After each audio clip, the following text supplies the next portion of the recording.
19 20 21 22 23 24 25 26 27 28 29ដើមនេះមាន29ផ្លែបាទដល់លើនេះទៀត30ផ្លែបាទខ្ញុំត្រូវកាត់20ផ្លែចោលចឹងគឺដំបូងខ្ញុំត្រូវកាត់ពួកអាណាដែលមើលទៅឃើញថាទូចក្រិនអត់ល្អបាទនេះ ចឹង2កាត់ចោលអស់2ហើយអានេះទៀត3អានេះទៀត4អានេះទៀត5នេះទៀត6អានេះមួយទៀត7បាទហើយខ្ញុំកាត់បាន7ហើយត្រូវកាត់យកចេញ20ផ្លែเนาะ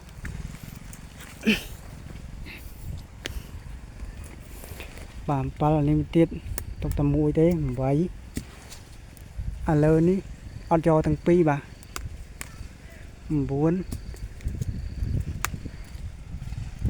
10បាទនេះទុកតែមួយទេបាទមួយគូនេះកាត់អត់ល្អចេញអាក្បាលរួមបែបនេះ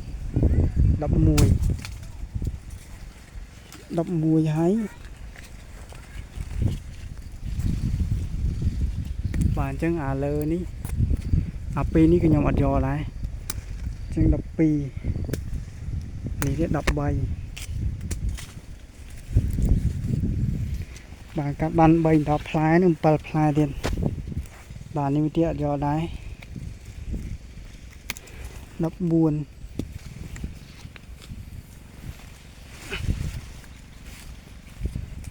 14ហើយនៅ5នៅ6ផ្លែទៀត4 15បាទនេះក៏អត់យកដែរ16ហើយអានេះក៏អត់យកដែរ17បាទអានេះក៏អត់យកដែរ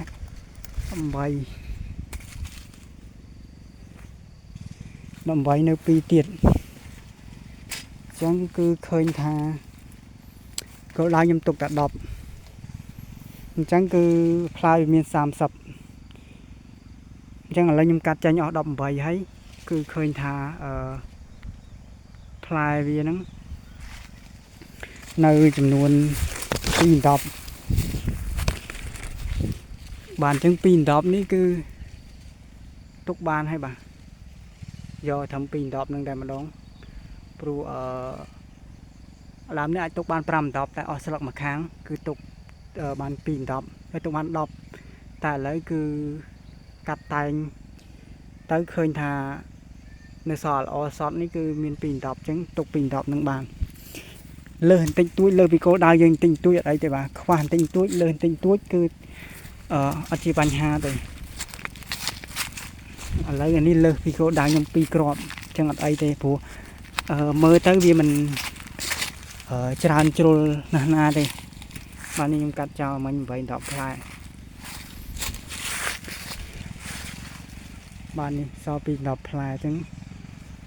ល្មមហើយជាងទុកបែបនេះគឺធំលឿនបាទនេះគឺកាត់តែងអត់ទាន់បាទសារខ្ញុំរវល់នៅកាត់តែងនៅចការទី1ចការនេះគឺខ្ញុំឲ្យគេកាត់តែងខ្ញុំមកបរៀនគេមកព្រឹកអីចឹងគឺគេអត់ហ៊ានកាត់ពេលខ្ញុំនៅគេហ៊ានកាត់តែពេលខ្ញុំ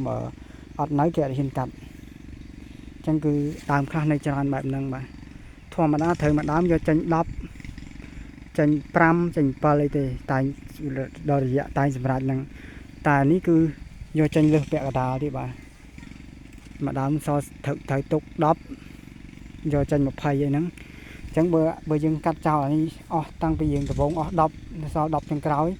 ព្រោះអានេះធំលឿនជាងហ្នឹងទៀតបាទហើយផ្លែវែងស្អាតអញ្ចឹងអានេះវាចង់អត់សូវវែងនេះចង់ខ្លីអាហ្នឹងយើងតែងវាអត់ទាន់តែពេលនេះគឺអត់អីទេបាទយើងតែងហើយបែបនេះអានេះស្ទុះលឿននេះពួកអានេះសល់នេះបាទ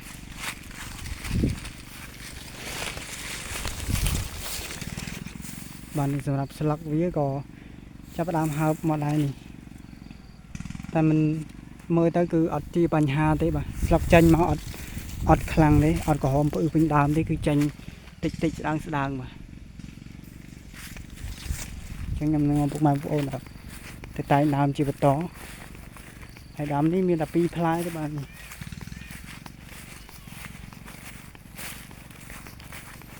បើដើមនេះមាន4ផ្លែហើយនឹងឈុតក្រោយ2ផ្លែអាឈុតទំកតុយជីក្នុងប្រហែលផ្លែទៀត